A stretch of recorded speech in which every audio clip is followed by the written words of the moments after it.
touched on this over there. Why do you think it is that the locals haven't had success here, or at least one here? I mean, there's been some cases where they played all right. I don't know. I mean, outside of just the basic facts, the numbers, I mean, there's 132 to 152 men in the field, so the odds are against you. But, yeah, based on the amount of talent that lives here, based on the resumes that live here, and, having that course knowledge, it is a little bit surprising. I mean, I find it a little bit odd. But it's hard. I mean, I can't speak on behalf of my peers that live here. I'm certainly accustomed to it or gotten over. I don't know how you look at it, of playing in front of family and friends. If anything, I embrace it. I want it. I mean, John Deere would be an example of that too for me. So it feels like I got a couple home events, these two in particular. I don't know. Maybe it's pressure. Maybe it's just overconfidence. Maybe it's expectations. I hate expectations when it comes to scorecards. I mean, it drives me crazy, and I fall into it. I mean, when my game's good and I feel like I be shooting 60-0 and I don't, it drives me crazy. So I try to eliminate those kind of expectations and really cling to the expectations of the controllables, and that's what I've done so far. As far as conditions go, would you want more of the same tomorrow? Say that one more time. As far as conditions go, would you want more of the same? I do not dislike wind. Why is that?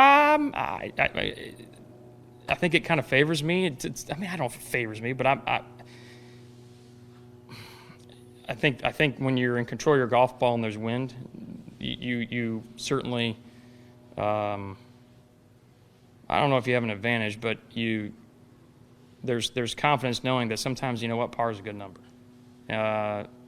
Creating opportunities can be difficult, and I mean, that being said, regardless of what the situation is, I'm going to have to go out and be aggressive because from what I can tell, I'm still quite a few shots behind.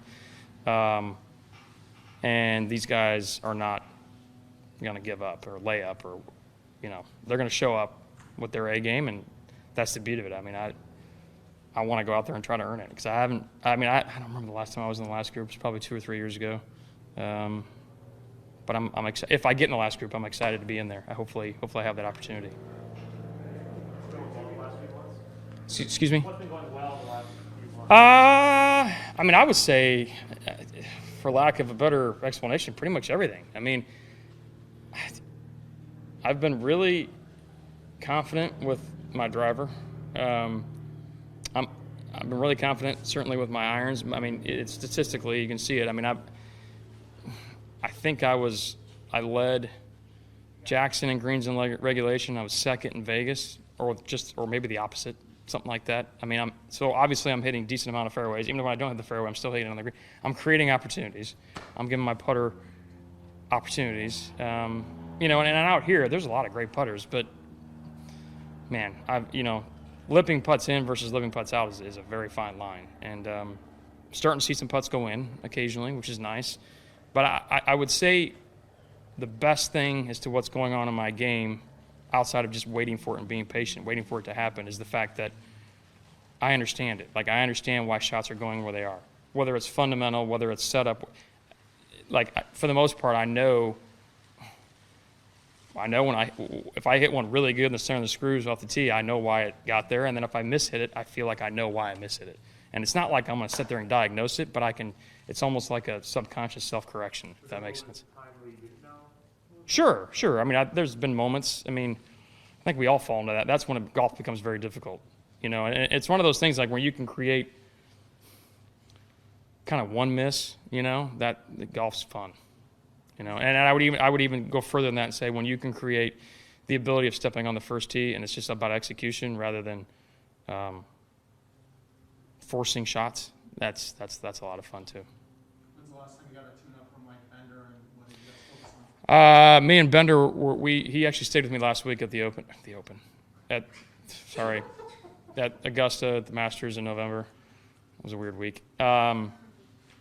So we had a really good week that week. I mean, I didn't play that bad. My scorecard was not indicative of my game. That course probably didn't favor my game last week, but whatever. That's an excuse. It was good. We had a good week. But every session we've had as of late has been really good. You know, just fine tuning or kind of shining it up a little bit has been the key. You know, where it's not maintenance, but it's we're trying to get better. We're not trying to stay where we are, which I appreciate. So yeah, it's been good. I mean, he's whatever minor or major success I have, he has a lot to do with that, for sure. Without having your Thank record you. in front of me, I'm going to assume in the course of your career you probably lost 54 whole leads of 2 shots, 3 shots. I can think of one off the top of my head. Well, 1, 2. I think of 3 off the top of my head. Sorry. I'm just going to count. I'm just saying, from those experiences of losing from the Sure. one, how much does that help you when you're in a position on the other side? In terms of knowing to be aggressive but not do anything stupid or whatever? Right. I mean, I've won events when I've had a lead, and then I've lost events when I've had the lead. But I feel like I'm at my best, but I am more comfortable just because of I think most of my wins have probably come from slightly behind. So, whether it's a shot or 4, you'd have to go back and tell me. But I'm going to rely on all that. I mean, I know I can win a golf tournament being 4 or 5 shots behind. Sometimes you need help. Sometimes you got to go out and do it. Does that answer your question? Okay. You don't have to go back and look at your record now. Yeah, I'm sorry. You don't have a theory about the locals' success here, but you have a theory about why 2 boys from the Midwest are from Kansas and Iowa at the top of the league board? That's a good point. Well, he's won here, hasn't he? Okay, well, there you go. That helps. There's confidence right there. I mean, I don't know. I mean, maybe we both enjoy or embrace wind, I mean, Wednesday was absolutely awful. Thursday was not a whole lot better. Thursday was brutal. And, I mean, I remember talking to my caddy, and it was one of those days, just the temperature was down, obviously, and then the wind was easily as hard as today, if not harder. And that's a day when, I mean, I've probably done it too to some degree, but guys just give up, I mean, they're at a loss. And I get it. I mean, it's hard, but I love that. I mean, I love knowing that if I can mentally fight through this, there's probably a small advantage there, and obviously my experience helps too. Now, I say all that. There's a lot of guys that want the win too. It's not just me or the hard conditions. What does the weekend of Wyndham mean for you? The weekend of Wyndham? Oh, well, shoot. My 18th hole on Friday. I think that's the case. My 18th hole on Friday, which was number 9.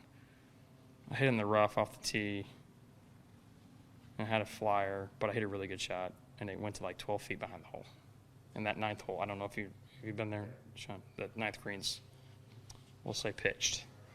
And I knew I was on the cut line. Or no, excuse me, I was 1 better than the cut line at least. And I'm just going to lag it down there. And I did not lag it, and it went 6, 7 feet past the hole.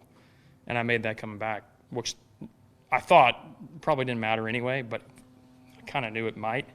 And I made the cut on the number.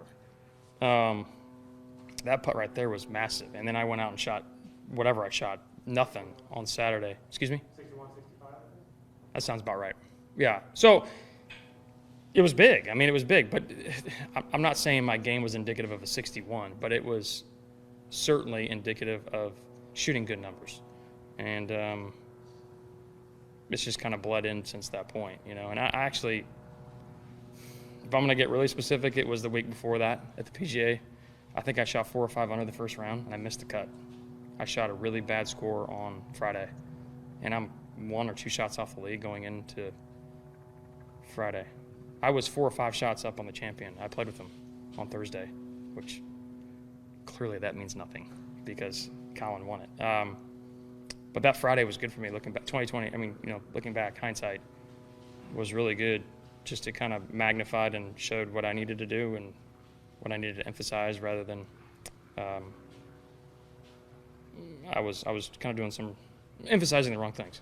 So. Do you remember the last time you gave up? No. I've always been a grinder. I've always been a guy that enjoys. I mean, I love Fridays. I don't love it, but I mean, I don't mind Fridays when I got to fight to make the cut, the last 4 or 5 holes. I would love to see a stat on that. I mean, I've missed cuts the last 4. Don't get me wrong, but I would love to see that stat. I can think a lot more when I'd made it, just by grinding it out. And then I love, moving day on Saturday, and obviously trying to come through on Sunday. I don't. I've always been the guy that's had his back against the wall, so that's my mentality. And I'm gonna stick with it. All right, guys. All right, thanks, Zach. Sure.